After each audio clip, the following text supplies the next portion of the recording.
Have you ever been quietly removed from your own family's story? Not in a dramatic explosion, but the kind of silence where one day you realize the door just isn't open for you anymore. If you've ever felt like the outsider in your own bloodline, this story might feel painfully familiar. And if stories like this hit close to home, consider subscribing. You'll want to follow where this one goes next. Now, let me take you back to the moment it all started. It was supposed to be a simple plan: drive to my parents' house the night before our long awaited family trip to Maui, crash on the pullout in the den like I always did, and head to the airport together in the morning. I had sunscreen already on, duffel bag in the back seat, playlists loaded, vacation brain fully activated. The entire thing had been months in the making. Me, my folks, my sister Caitlin, and her husband Brad, finally doing something together again.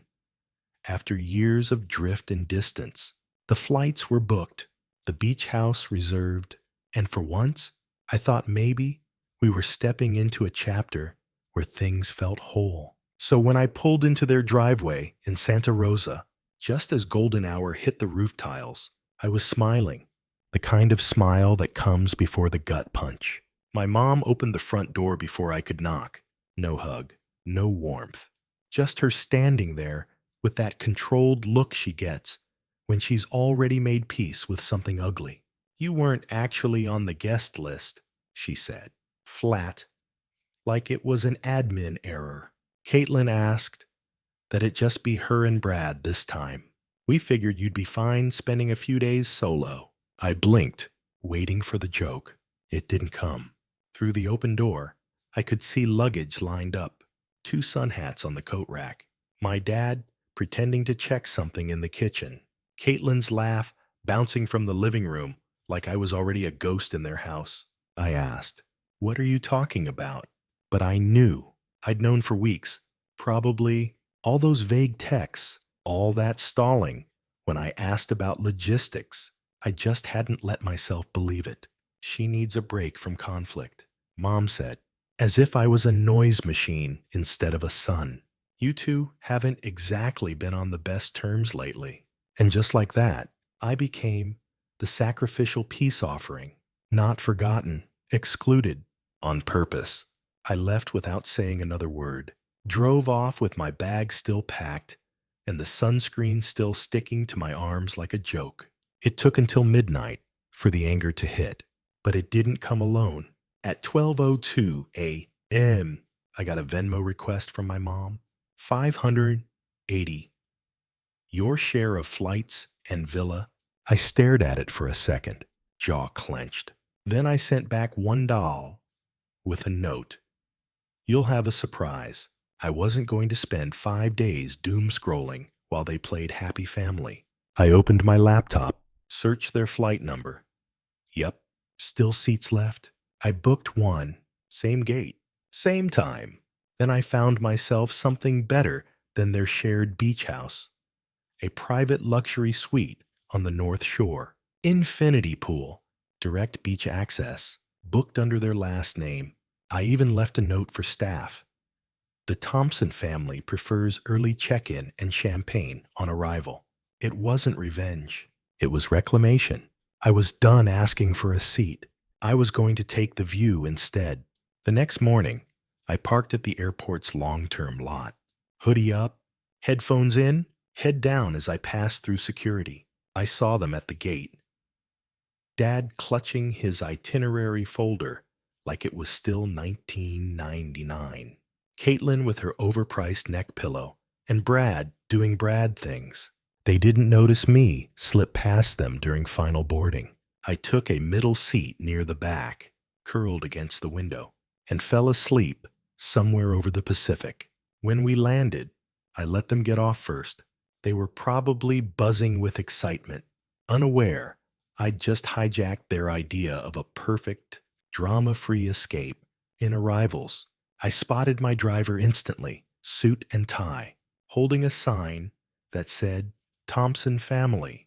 He didn't flinch as I stepped forward, took my bag, and led me to a black SUV with chilled eucalyptus towels and pineapple juice waiting inside. The villa was everything the listing promised. Private cabana, ocean view, personal concierge, hammock swinging between two palms, and a deck that opened directly to white sand. I checked in. Welcome, Mr. Thompson. We've got everything ready for your family's arrival. I nodded. They'll be along shortly. And that's where it started. Me in paradise, while they scrambled to figure out who had taken the good room and why the front desk had no second reservation under their name. But that's for another part of the story. If you've ever been the one who didn't get picked, just know this.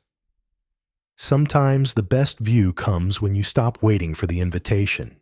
The funny thing about being uninvited is that no one actually says you're not wanted. They just build the plan around your absence and hope you take the hint. But I didn't. I was done taking hints. While my family tried to check into the best suite on the island, only to discover someone named Thompson had already checked in with VIP early access and complimentary champagne. I was settling into my own rhythm. The villa was so far from the touristy noise that it felt like I was in a different world. Waves brushing the shore like they were written into the background. Palms swaying like they were on a metronome no one else could hear. I had the kind of peace you don't realize you've been craving until it shows up unannounced. The next morning, I ate breakfast barefoot on the deck. Papaya, pineapple, something purple I didn't recognize but tasted like sunshine. I turned my phone on around 9 and found 3 texts waiting. First was from my mom. Did you do something with our reservation? Short, cold, like customer service. Then Caitlin. We need to talk. Something's up with the villa. Followed by a voice message I didn't listen to. I didn't need to.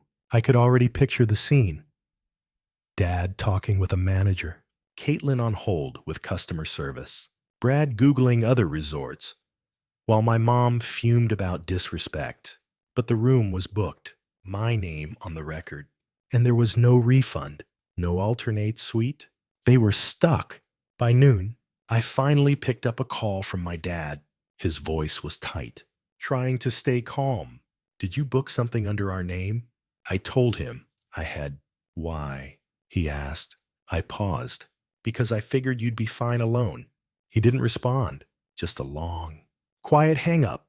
I sat back in my chair, pulled my sunglasses down, and let the sun take the edge off what was still buzzing under my skin. I didn't feel triumphant, just still. That afternoon, I met 2 women by the resort pool, Claire and Jewel, both from Portland, both in their 30s, both rebooking their week after a yoga retreat got canceled last minute.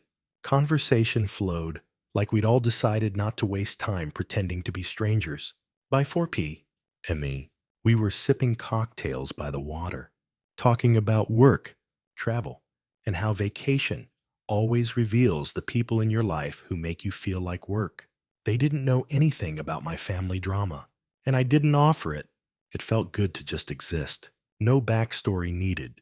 That night, I walked the beach alone and wandered a little too far toward the public access side, toward where my family was likely staying in the downgraded villa.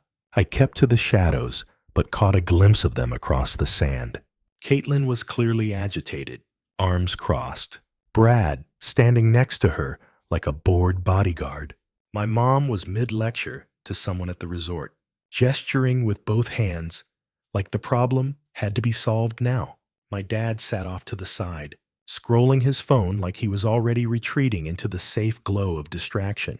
I didn't get closer. I didn't want them to see me. I just watched for a minute, then turned back toward my place, where peace waited with clean sheets and silence. The next morning, the resort manager brought me an envelope from another guest. He said, no name, just a room number scrawled in the corner. Inside was a folded sheet of resort stationery in Caitlin's handwriting. This was beyond petty. We're embarrassed for you. You've ruined the trip. No hello, no apology, no self-awareness. I folded it once, slid it under a glass on the patio table, and didn't think about it again. They weren't sorry for what they did, only for how I responded. That afternoon, I joined Claire and Jules on a private catamaran tour they found through a local guide app. It was just us, a retired marine biologist named Frank, and an open cooler of drinks. We snorkeled off a reef, swam with sea turtles, and Frank told us how coral listens to water temperature like it's music. I didn't talk much, just listened and let the salt water clear my head. Around sunset, Jules snapped a photo, me laughing, shirt off, ocean behind me, arms flung around her and Claire like we'd known each other for years. She posted it on Instagram, and I didn't think twice about it, but that was the spark. By the time we got back to the villa, I had 5 missed calls from my dad, then a voicemail. Take the photo down. This is going too far. You're humiliating the family. Followed by a text from Caitlin. Still pretending this isn't about you. You always make yourself the victim. Congrats. Then one from my mom. We've supported you for years, and you repay us like this. Cruel. I stared at that one for a while. Supported me, like I was a charity. Like tolerating my existence was a favor. I didn't respond. That night, I stayed in. Claire and Jules went into town, but I just lay in the hammock, listening to the wind and thinking about how easy it was for them to forget the part where they excluded me first.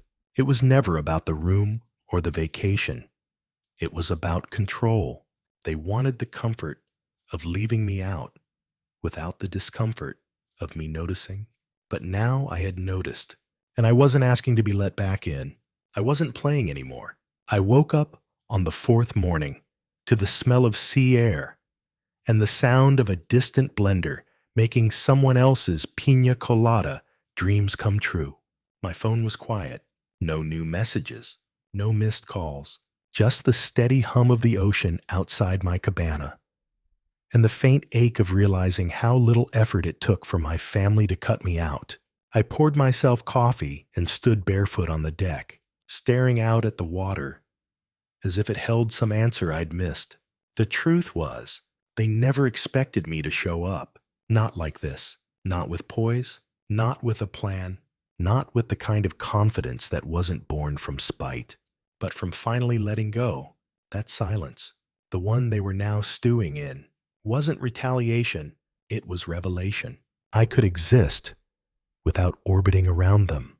Around 10, I took a walk into town. The resort shuttle driver dropped me near the harbor where tourists gathered for overpriced boat rides and locals sold coconuts carved into parrots. I bought a carved dolphin, not because I needed it, but because it felt nice to spend $5 on something whimsical. Halfway back to the cabana, I saw Brad walking alone along the beach path, face sunburned, shirt off, squinting at his phone like it owed him money. He didn't see me. I ducked behind a palm and waited until he passed. The idea of interacting with him, or any of them, felt exhausting. But later that evening, as I was finishing dinner on the deck, a knock came at the cabana door. Not hotel staff, not Claire or Jules. It was Dan.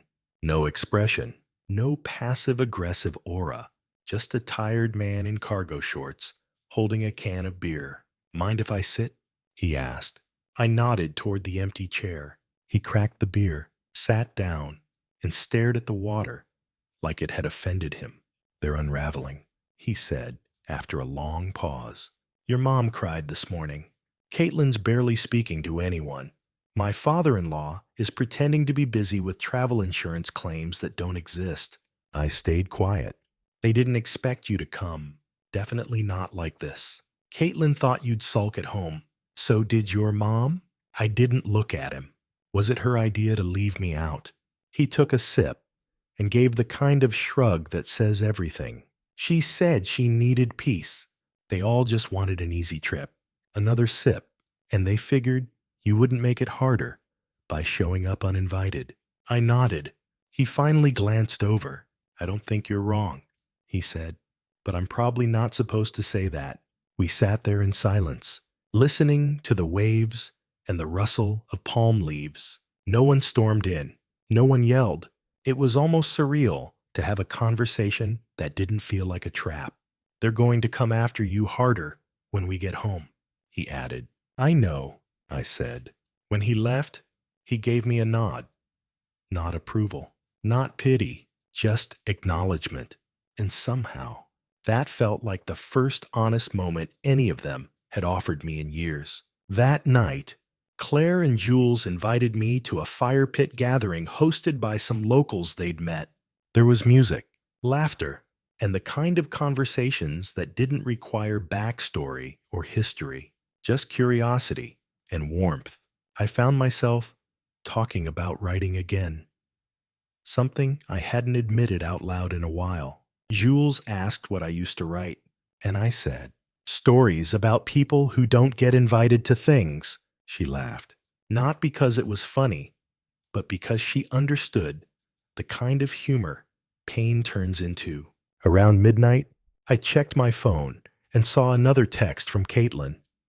This isn't over. Don't think you've won anything. I didn't reply. She wasn't trying to fix anything. She just wanted control back. But I was done surrendering. The next day, I signed up for a sunrise paddleboard session, something I'd always wanted to try, but never made time for. It was clumsy at first, then oddly meditative. Being out on the water before the world woke up felt like a reward no one else could claim. And somewhere between paddling and watching the sun climb over the horizon, I realized something that made my stomach twist. It wasn't just that they'd excluded me. It was that they expected me to accept it, to play the role of the quiet brother, the distant son, the one who doesn't cause waves. And when I didn't, when I booked my own place, showed up uninvited, dared to enjoy myself, they labeled it betrayal. But I hadn't betrayed them. I had just stopped begging to be seen. That evening, I sat alone on the deck, watching the clouds gather. Rain was coming, but it didn't feel ominous. It felt necessary.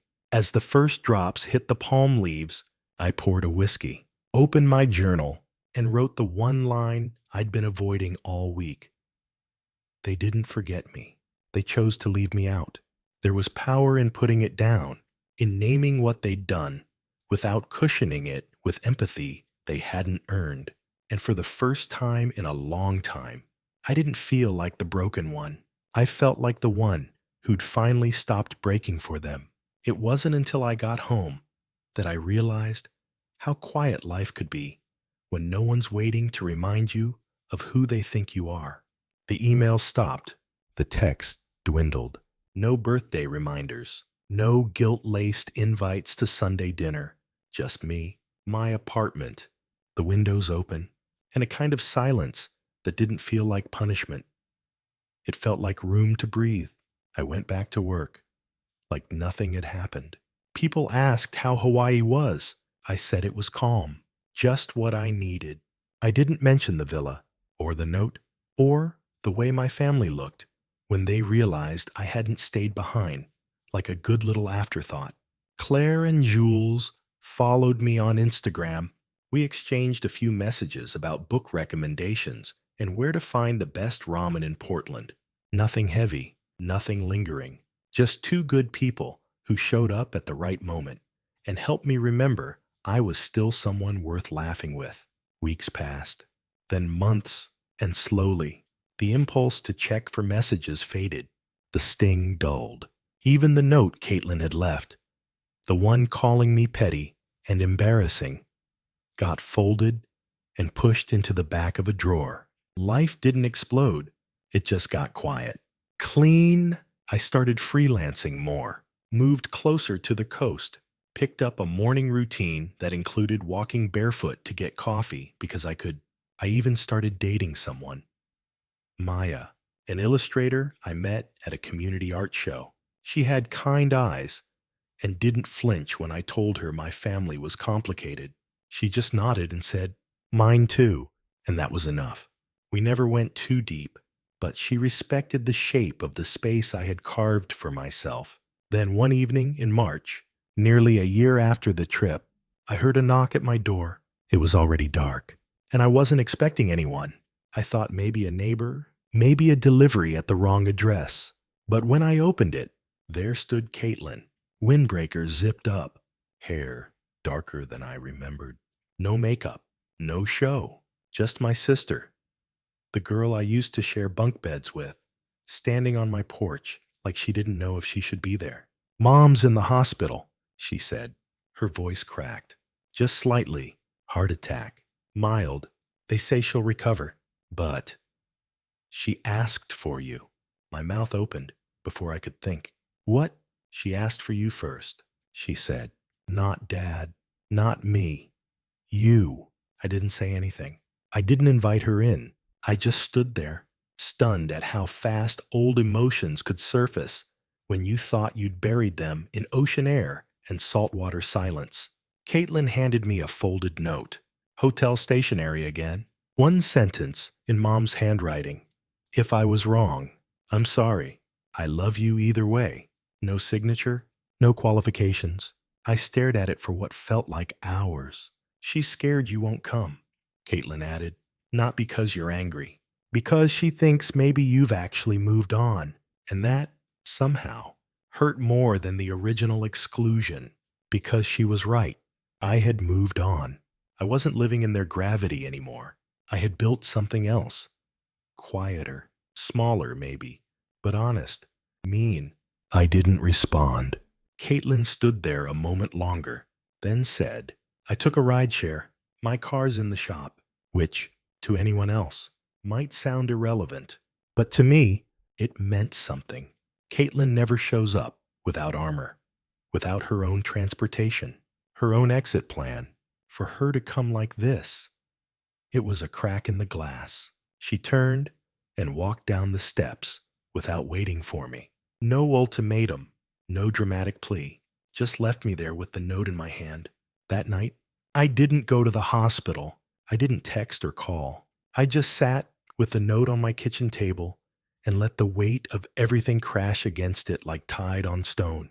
I thought about the trip, about the moment at the arrivals gate when I saw them laughing without me, not with cruelty, but with comfort, like they'd already rehearsed how to live without me. I thought about Dan on the beach, about Claire and Jules, and the reef, and the hammock, and the way peace felt when no one was trying to take it from me.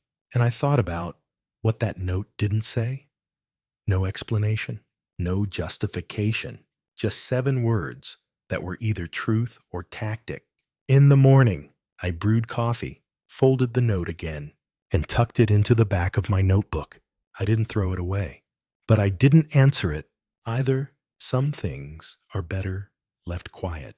At some point, forgiveness stopped being the goal. It wasn't even on the horizon.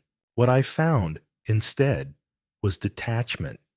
Not cold, not cruel, just necessary. You can care about people without letting them hurt you over and over again. You can even love them from a distance, behind a line they can't cross anymore. I never saw them again after that. The calls didn't come. The texts finally stopped. Caitlin never followed up. Mom recovered. From what I've heard, through mutual friends, of friends, she's doing okay. That's good. I want her to be okay. But I'm not going back. The truth is, they lost me the moment they decided peace meant pretending I didn't belong. And I found myself in the silence they left behind. Not in anger, not in triumph, just in the stillness of knowing I no longer needed to be understood by people who never really tried. So no, I didn't show up for their ending, but I showed up for my beginning. And if you're watching this, maybe that's what you need to hear right now. Sometimes peace doesn't make a sound. It just stays quiet, and that's enough.